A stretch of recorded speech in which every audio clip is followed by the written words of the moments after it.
Do you ever feel overwhelmed? Not by anything in particular, but just life. The journey of life can be daunting between working to pay the bills, growing your relationships to keep your family afloat. And then, where does that leave time for yourself and your personal health? Welcome to the I Killed My Own Killer book series and podcast, where we are all about juggling and managing all of your responsibilities to be by your side in growing through it all. This brand is here to help you achieve your goals, whether they are personal and emotional goals you set for yourself, business goals you want to hit in your career, or physical and nutritional goals you want to accomplish to be a healthier version of yourself. Whatever your goals are, stay tuned for tips and tricks to make accomplishing them easier for you. Each episode will help you significantly improve in one aspect of your life or another. Hello, and welcome back to the I Killed My Own Killer book series and podcast. And hello to our new listeners. This episode is an incredible episode because we are diving into mental and emotional health. And this is uncharted territory for this podcast. The reason I say that is because we have already explored our physical health, nutritional health, spiritual health, relationship health, financial health, and business health, but we've never really talked about emotional and mental health. And this is something that we really need to have an open discussion about, especially in today's times. And by today's times, I mean coronavirus, the COVID-19 that seems to have no end to it. And what sparked my interest in having this conversation is one of my really good friends. She has a nonprofit organization called Jewels of Light. And we were at a meeting a few days ago, and she opened up in conversation and she said that whenever somebody asks you the question, "Hey, how are you doing today?" most people normally respond, "I'm okay, I'm doing good." You know, it's those generic answers that you can easily just continue the conversation with because it doesn't strike any curiosity. It shows no insight into that person's life or how they're actually doing. It's just, "I'm good, how are you?" And 99.9% of the time, that is the incorrect answer. That is not how that person is feeling. Sometimes you ask a single mom, "How are you doing today?" And that single mom is stressed out by all of her responsibilities and duties, but she'll still say, "I'm okay, how are you?" Or you'll ask a busy dad, "How are you?" Or a single man, "How are you?" And they'll say, "I'm good, how are you?" But that dad or that man is struggling deep down with something within that he's not just going to open up right then and there about. So regardless of who you're asking, how you're asking it, we all say that. We all say we're okay when we are not okay. And we have to be okay with saying it's not okay. When my sister, my friend, she opened up with that, it made me realize, holy crap, have I been lying to people in conversations whenever they ask me, "How are you?" And I just say, "I'm doing well, how are you?" and I brush it off. So that's why I wanted to open up this conversation and just say, it is okay to not be okay. The I Killed My Own Killer book series and podcast is all about overall health and wellness.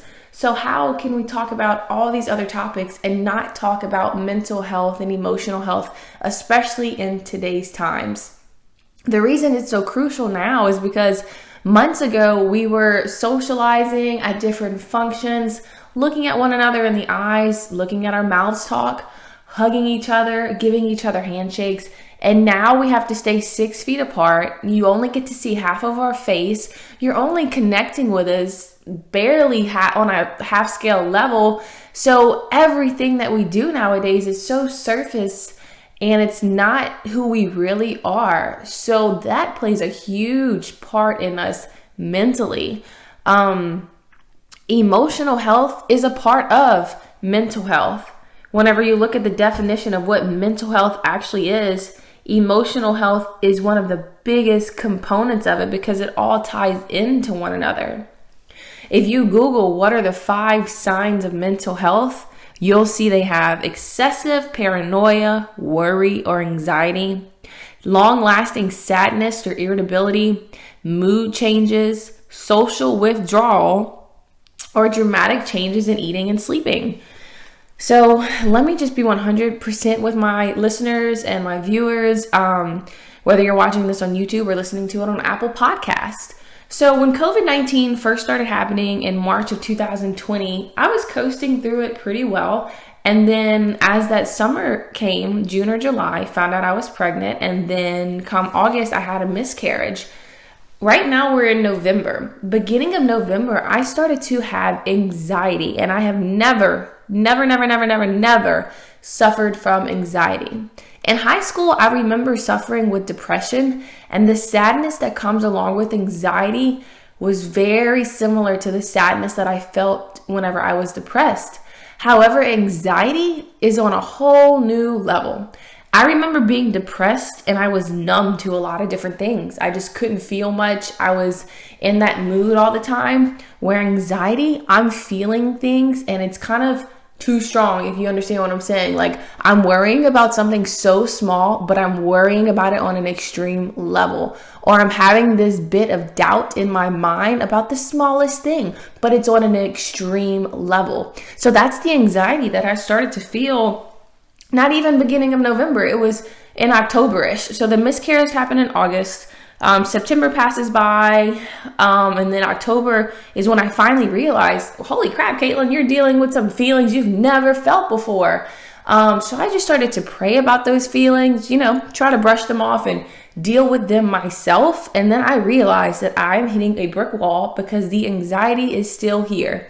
Yes, God is helping me get through it and I'm dealing with it. But because it's uncharted territories for me and my personality, I started to open up about it. So once I started to open up about my anxiety just to other moms, they started to put two and two together for me. So they started to help me realize that all of these new feelings came about after the miscarriage, and postpartum is actually a thing post-miscarriage. I had no idea that was a thing. Some mamas told me that it's very similar to PTSD, so post-traumatic stress disorder. And other mamas told me it's normal to have it even months after your first child. So just the hormonal imbalance that I have is normal. Post-miscarriage, I shouldn't feel crazy or worried about it, and I should just try to fix it. So we got COVID going on. We've got this postpartum miscarriage anxiety I'm dealing with. So I was at a loss in November, the beginning of November, whenever I started to deal with all of this. And I definitely opened up to my husband about it because he and we share everything. But because this is something he's never dealt with, he really couldn't fill my cup the way I needed him to. So that's why I just wanted to be open with you all as my listeners. Like, yes, I'm a personal development writer, reader, love podcasts because I like to listen to them. They help me grow. And I love books because of that. But this anxiety was something that a book could not fix. This anxiety was something that I couldn't just listen to a podcast and by the end of those 50 minutes or so, turn it off and feel better. It wasn't a switch that I could just turn on and off. I realized it was a lot deeper than that. So I started to gain more insight into what mental and emotional health really is. And remember, I haven't dealt with this since high school and I'm 27 now.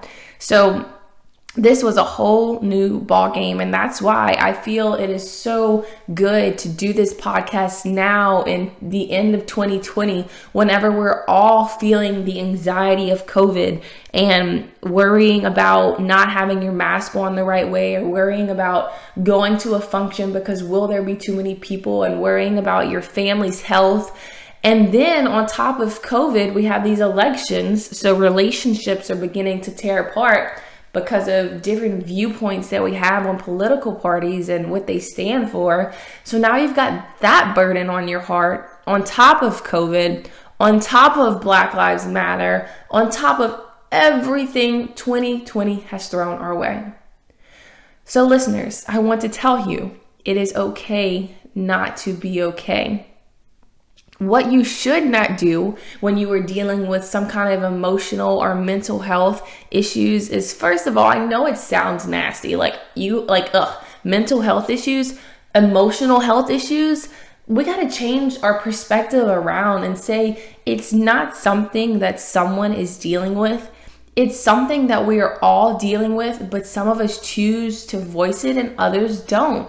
So mental health, emotional health is just as important as your physical health and your spiritual health. So just like when you talk about your financial health and you do so in a positive light, talk about your mental health in a positive light too, because they are both equally important.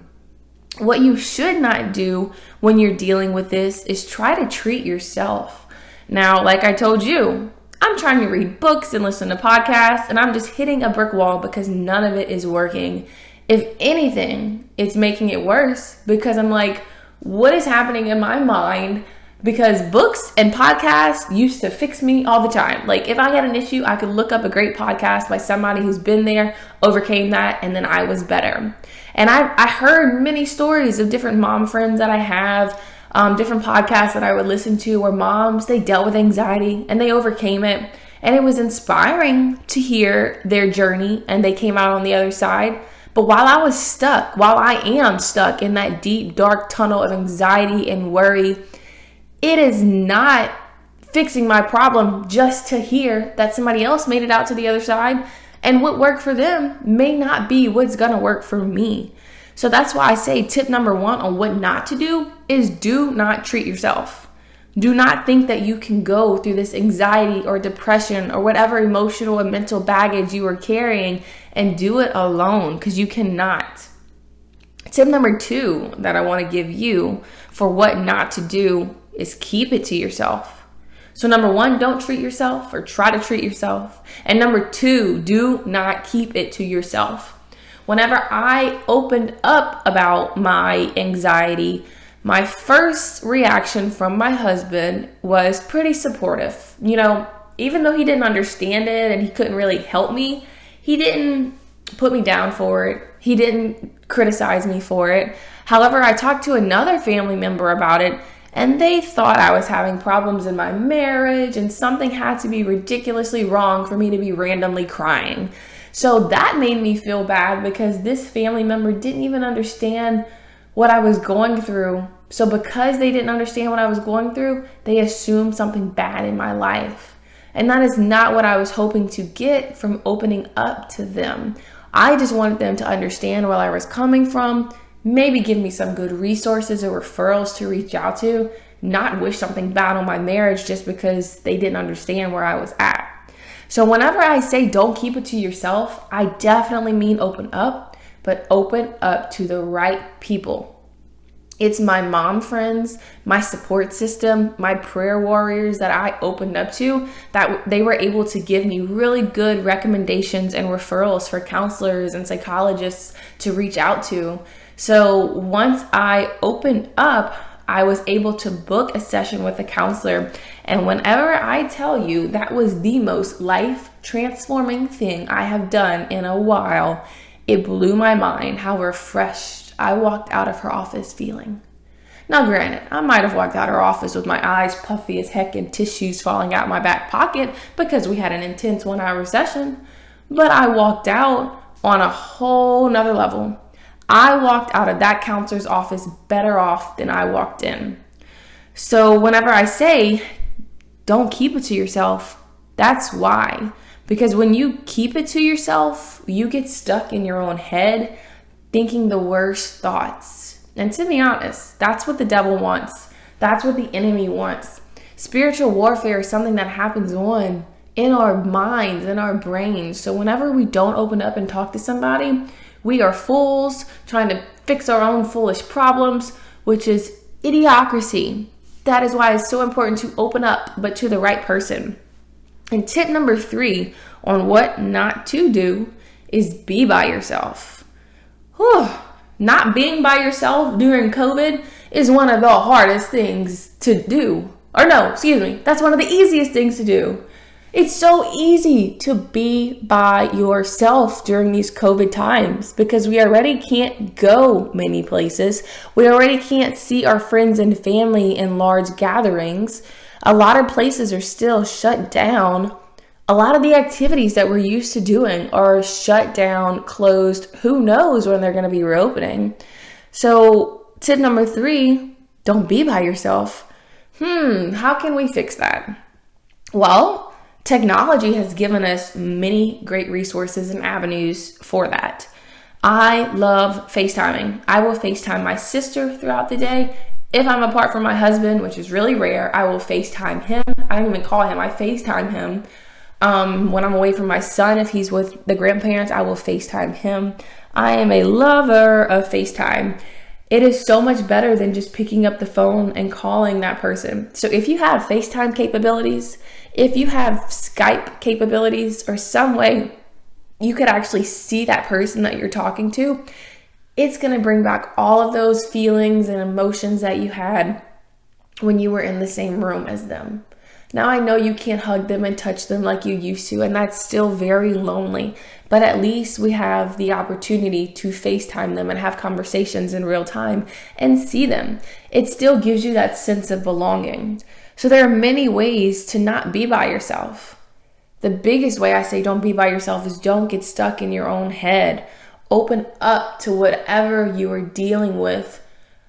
A lot of the times, I know sometimes when you have a cold, it's very, very strong at night whenever you're going to sleep or in the mornings. A lot of the times your sinuses or your allergies, you really feel the buildup whenever you're getting ready to go to sleep or when you're waking up. And that's exactly how loneliness and depression and anxiety is. You'll start to have those flare-ups late at night or early in the morning, and you may think, man, nobody's up right now. What am I going to do? Who am I going to reach out to? But I'm sure you can find somebody that will be there for you. And this is something that I'm working on as well. Because at the end of October, when my anxiety got really bad, it was triggered late at night by the craziest things. So I had to open up to my husband and tell him what I was dealing with so we could at least get through that period or that timeline and get to the next morning. Last weekend, I was sleeping at my mother-in-law's house, and I was in the bed alone, and I just started to have a panic attack. My anxiety was getting the best of me, and my mom was right across the hall in another bedroom. So I simply took my pillow, went across the hall, and I slept with my mom. And I said, Mom, I'm having anxiety, and left it at that. And I slept in the bed with my mom. 27-year-old woman just admitted that she slept in the bed with her mom. I sure did. But I did what I had to do to fix my anxiety in that moment and to get me better through the night. So whatever it is for you, whenever you are having an onset of depression or anxiety and it's happening early in the morning or late at night, whenever you feel lonely, you are not alone. Let me tell you that. Some resources that you could use online are different Facebook groups where you can talk to people who struggle with exactly what you're battling.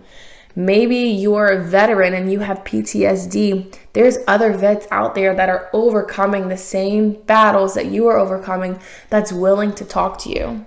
So that's why the power of technology is so amazing, and we really need to utilize it to our advantage to help us overcome this together. We've got to stop living on the surface and dig deeper to get to know one another and really lean onto the power of relationships. So those are my 3 tips on what not to do. Don't treat yourself, don't keep it to yourself, and do not be by yourself. I just want to wrap it up by talking to you all about how I'm currently fixing my anxiety, how we can all fix our emotional and mental issues that we're having. And like I told you, the biggest thing that has helped me is counseling. Like, I'm so excited for my counseling session this week just to continue to progress. I'm always super 100 real and authentic with my listeners, and I'm going to keep it that way. So whenever I went to my first counseling session, my counselor told me that she could hear the anxiety in my voice from the minute I stepped in her office. And what she meant by that was she could hear it in my voice by the fast pace that I talk with. And I've really been trying to fix this fast paced talking I have forever.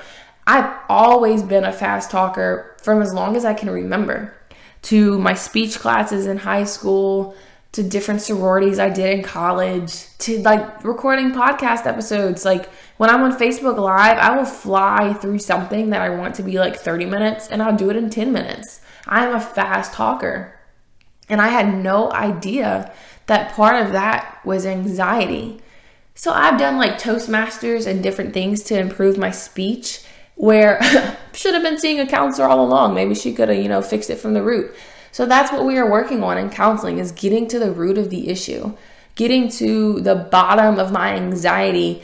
And so far, I've learned that I do not emotionally process things. In my entire life, I've had my father die, a lot of people in my life taken away from me, the miscarriage this year, a car accident this year, COVID. And just like you hear me listing these things like it's no big deal, my counselor told me that's because I haven't emotionally processed it. So right now, I am on a journey of emotionally processing all of this. And it sounds easier than it is done. I will update you all once we actually accomplish this. But the good thing is I'm going through it, and I know it's going to be hard, but I'm going to be a better person on the other side. And so many of us would be better people, better human beings, have stronger relationships if we just choose to grow and go through the hard parts and get to the other side. One of the biggest things that comes to my mind when I think of that is in high school. I had a really good friend. He was a kicker of our football team, and he had texted me one night. We were sophomores, and he said, "Hey, can you come walk with me outside?" And in my mind, I'm like, my mom is not going to let me go walk at 10 o'clock at night with this boy, so I'm not even going to text him back. Got to school the next day, and he shot himself with a shotgun. So that was a huge moment in my life where somebody that I knew was taken away from me. And according to my counselor, I did not emotionally process it. And I see so many people in today's world covering up hurt and guilt and just different things that they're dealing with on the surface, and they're not dealing with it from the inside out. And that's why suicide rates are increasing right now. More and more people are isolated and not really opening up. So that's why I say we have to go and grow through this time together and open up to one another from a non-judgmental perspective so we can all get to the other side. COVID will not last forever, but I want all of us to make it to the other side, to the silver lining, which means we have to grow through these moments together. To keep wrapping up how we are going to fix all of this, aside from counseling and opening up to others, I would recommend reducing your screen time on social media. Sometimes whenever you are in a headspace of depression, anxiety, or just simple sadness, it's freaking aggravating to open up your phone. Excuse my southern accent if you heard it coming out, but it is aggravating to open up your phone and look at somebody living their most happiest life ever on social media, where you're stuck in whatever apartment you're stuck in, or you feel like you're stuck in. Or you're living in your parents' house and you see somebody else your age living their best life on the islands. Or if you're just in this headspace of loneliness and you see this cute couple on social media, it breaks your heart. And it may not break your heart on the level where you actually say it broke your heart. Or it may not sadden you to the point where you're crying. But there is a bit of emotion that is shared from you watching somebody else's positivity on social media that triggers an emotional reaction in yourself when you are just not there yet. You're experiencing another season in your life, or you're dealing with something hard and you see somebody just living their best life on social media. So that's why I say reducing screen time is so important to emotional and mental health.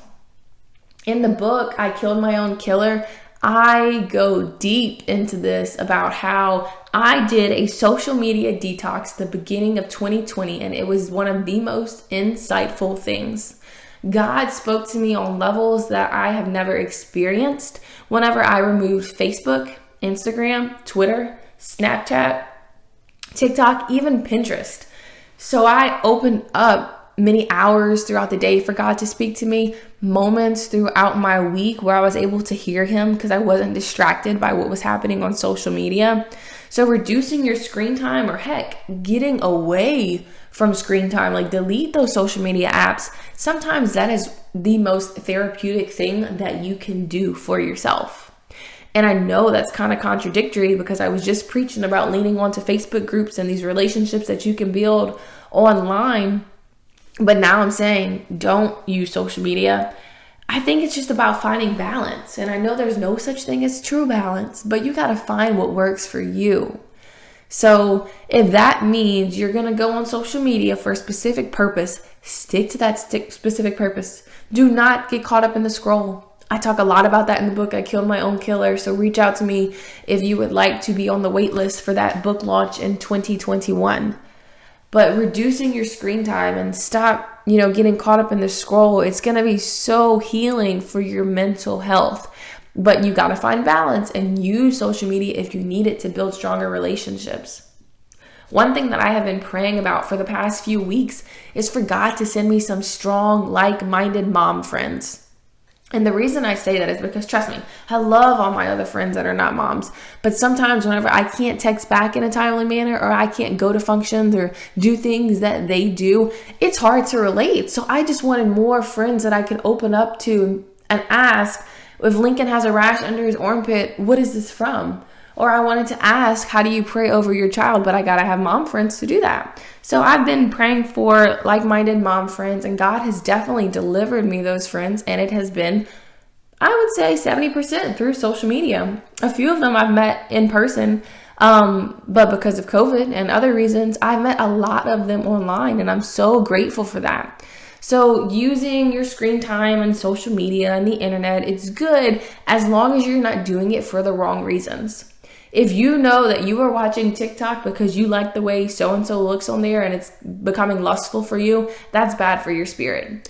Or if you know you're getting on social media just to check out somebody's life that you envy, that's bad for your spirit. And that all plays a huge part in how you feel mentally and emotionally. So just figure out what's good for you as far as balance goes with the online world, and definitely check out I Killed My Own Killer for more readings on that to help you out. If you read my book, I Killed My Father's Killer, you know that one is all about health and wellness as far as nutrition and being physically active.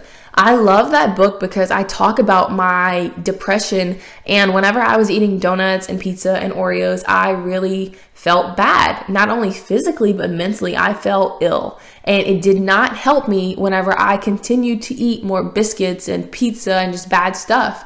It wasn't until I flipped the switch and gave my body good things that I started to feel mentally. I felt clearer. Emotionally, I felt more happy, and not just for like a day or an hour, but consistently over time.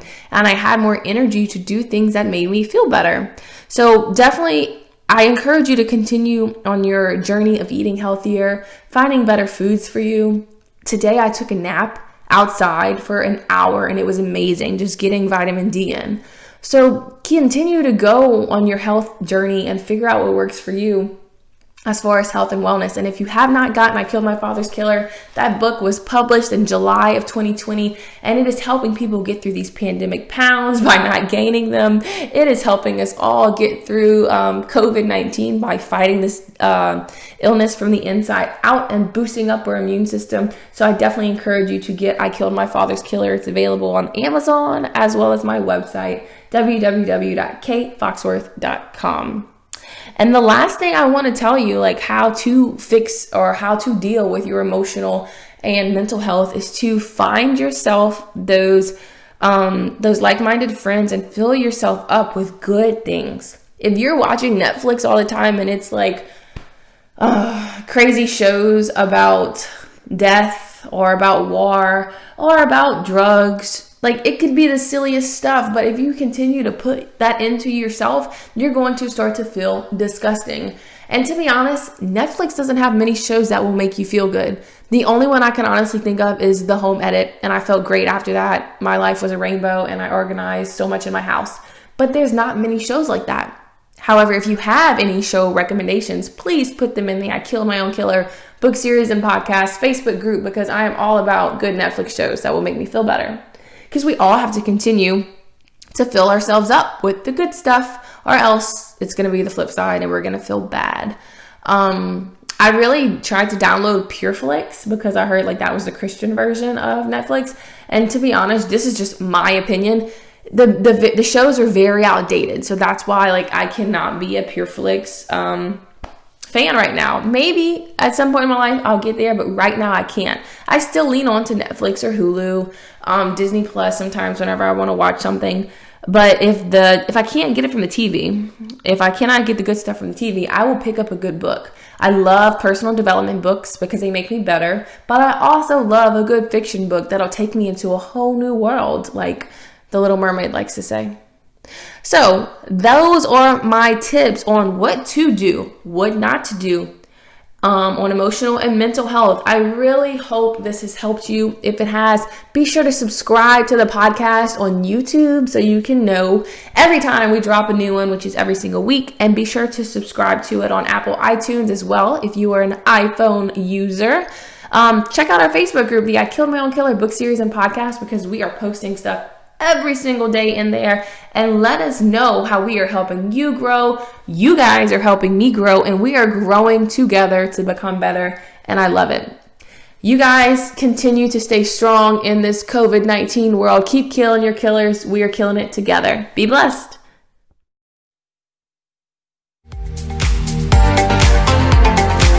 Wow, how about that episode?